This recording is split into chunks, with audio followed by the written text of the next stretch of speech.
Well, let's talk about the storm. I was the lucky guy. I bought Middendorf 07, 08 we had Ike, 11 we had Lee a little bit, affected us a little bit. Then Isaac 12 was just the biggest ever. Well, it's pretty sad, even Laplace and everything. That's why they're getting no levee around the whole area. And the last one here was Ida. And it's so, nobody expected what Ida did and how strong it was. And in the beginning, it was all about wind damage and everything, and then the water too. But our damage was all wind damage. But yes, we had water here, and that's what most of the time we had. But the water we have now protected. And, you have a plan. You have a plan A, B, whatever you have. And then you have to line up the people.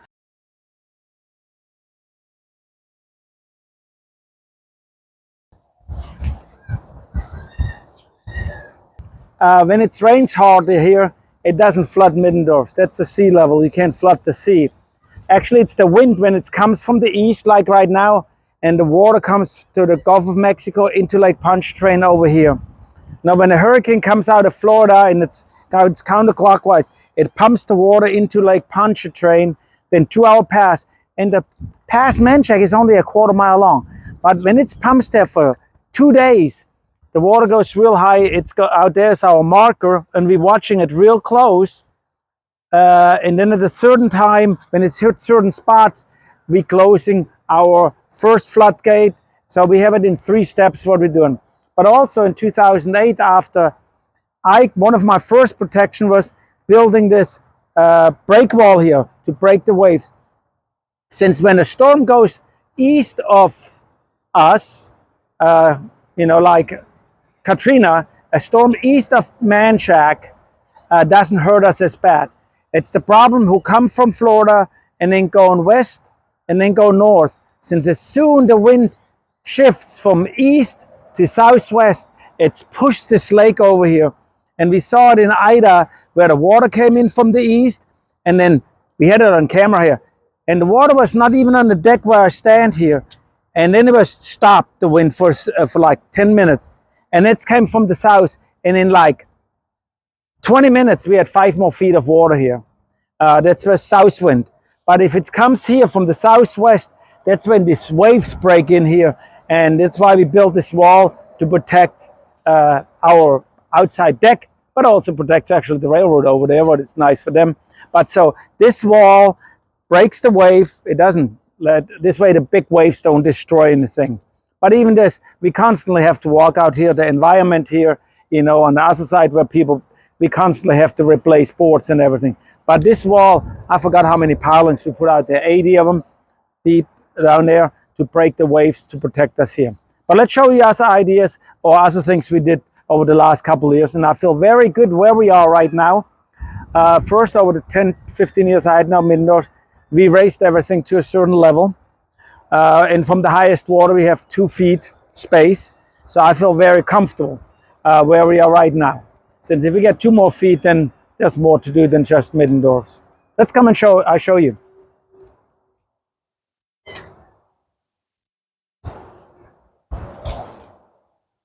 Also, as we walk in our deck, as you see, what we did over the last couple of years, that's our deck. And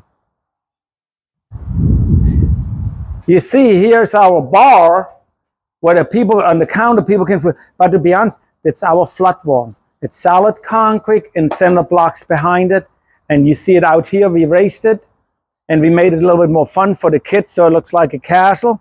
And then over here, we put a big floodgate in. So this goes from our planter boxes you see later on, goes all the way towards the railroad track. Now on the east side of us is the railroad tracks who kind of protect us there. But also when the water comes to a certain height, people don't realize you get a lot of underground seepage. And that's why we have 2 big pumps in the back, and we go and we did some adjustments there. Let's show you the front wall. We're going out to our planter boxes. Look, that's also the flood wall, so the kids can play in it and everything. And it keeps the water back, the waves and everything.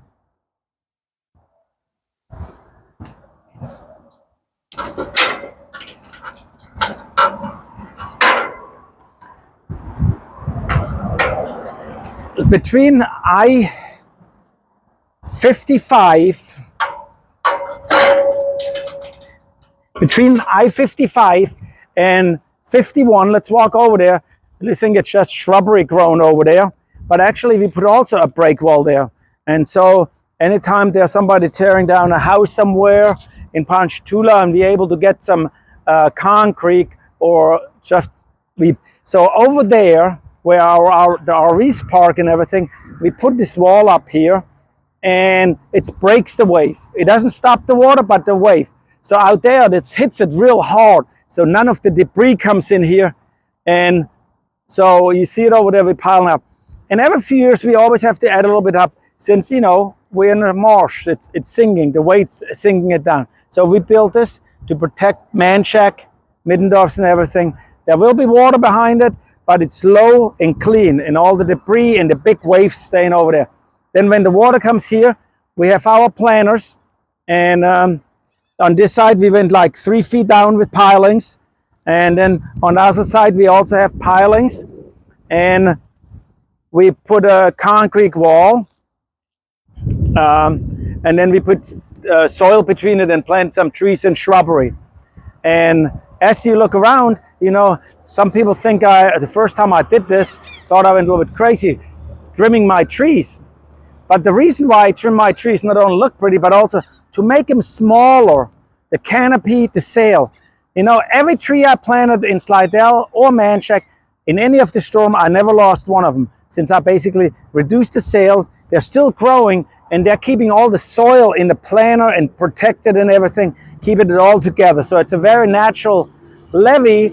And then since if they have big trees and they would uproot, they would destroy our levee system would fail.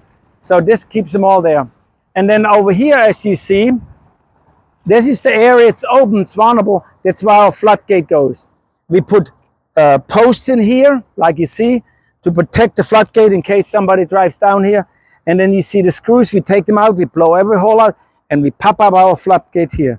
So this is on the west side of Middendorf. So on the east side, we have the railroad track. On the south side, we have a flood wall. And then the west side and the north side is kind of planters with pilings and cement protecting us here. And since Ida, you know, the first Ida was more like a wind-related storm for us. We had a lot of damage on the roof and had to replace them. Also, what we did there over the last, since Ida, you know, we got put a new roof on our building and we put double the amount of screws in there. At the same time, underneath, we didn't put any batten sealing. We spray foamed 2 inches of spray foam. So the spray foam glues everything even more together to protect it from the wind impact and everything. And I feel very good. It's not only environmentally for, you know, the R value, the insulation, but also all this glue on the purlins and on a metal roof makes it glues all together, and it makes me feel safe. And when you look around to Middendorf, as you know, everything what we call the high and dry, from the dining room, everything is like over 2 feet higher than the biggest flood we ever have.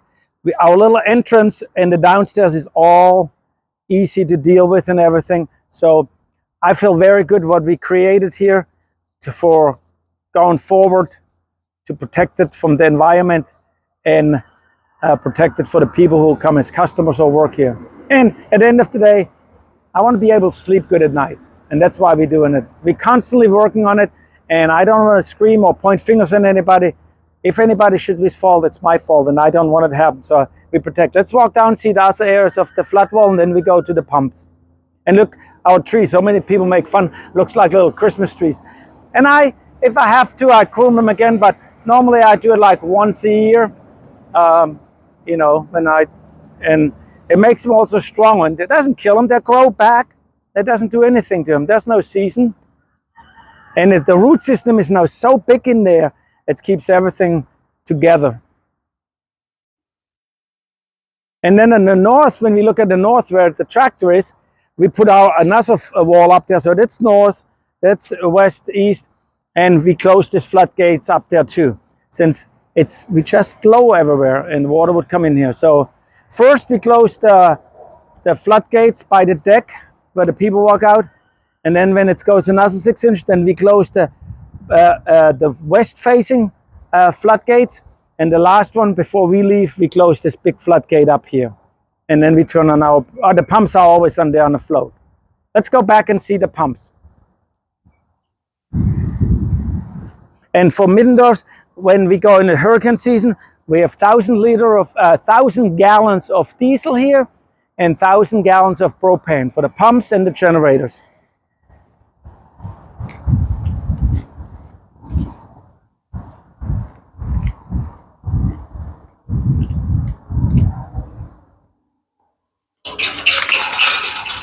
And the generator is not only for a hurricane, it can be a normal day.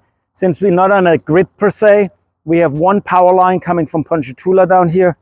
And since I've been here, it's happened a couple times when there was an accident and somebody hit a power pole and we're out of power. So that's why we have 2 generators here. And we can go full speed with it. As you see here again, we're trimming everything, not to only make it pretty, but also it's all about the wind protection. Let's go back.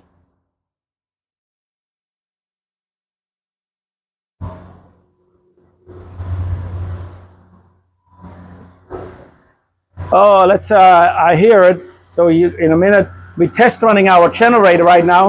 We run them every week.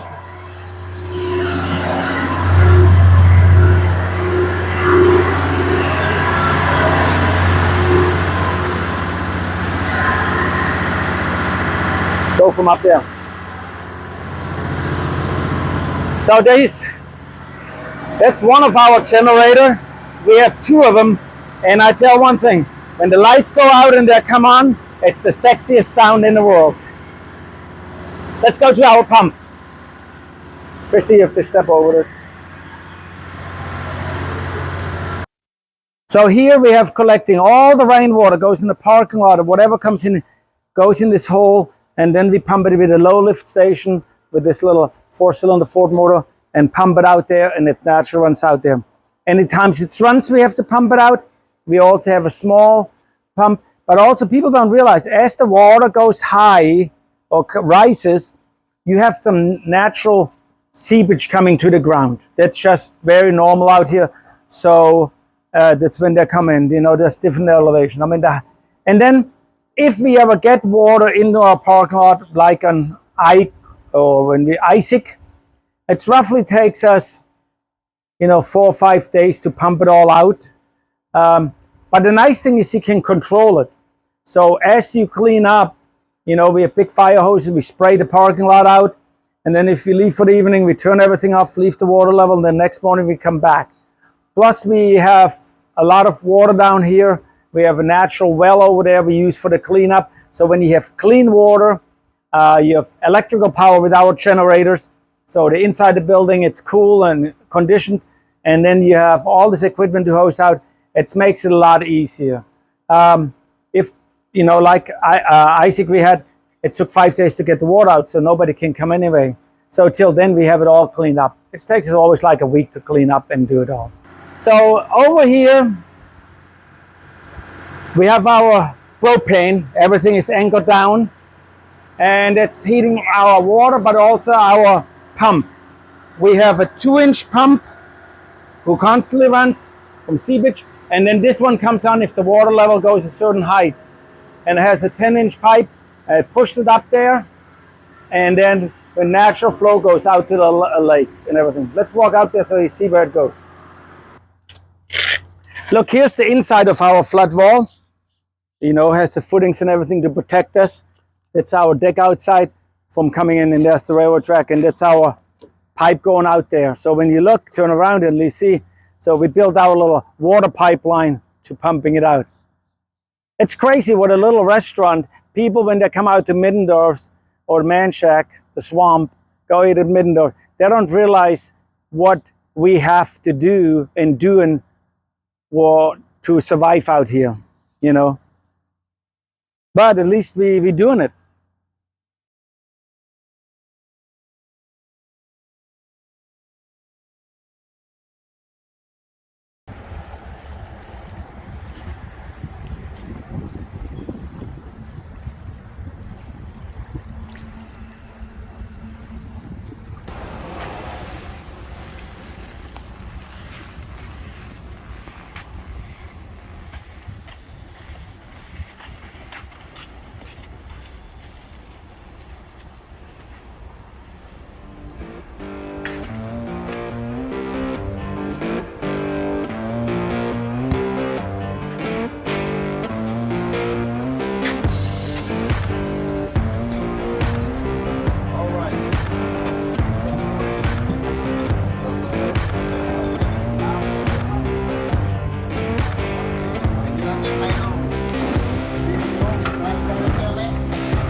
The cleanup went real good. I had a real good crew here. You know, there's just a lot of debris and certain things. Since we had so much wind damage, you know, the roof was the hardest thing to secure everything, so no water intrusion. But this was a little bit harder.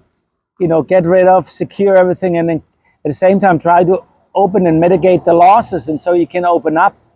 So it takes a lot of work, a lot of sleepless nights, and push hard. And like I said, have certain materials here, have it waiting for you. Get rolling.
You know, after all the storms I went through, you learn from every one of them.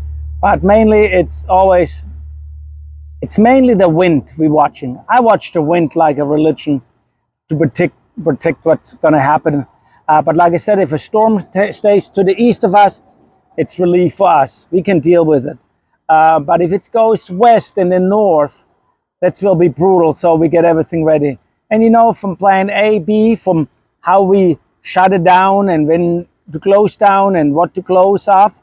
Also, how you open. You have a plan A and B and C. How many people you need down here, and help you clean it up and get it ready. So that's always, you have to be in planning, and then have the right people in place. It's not about the amount of people, it's having the right people to help you open up, get rolling, and let it go.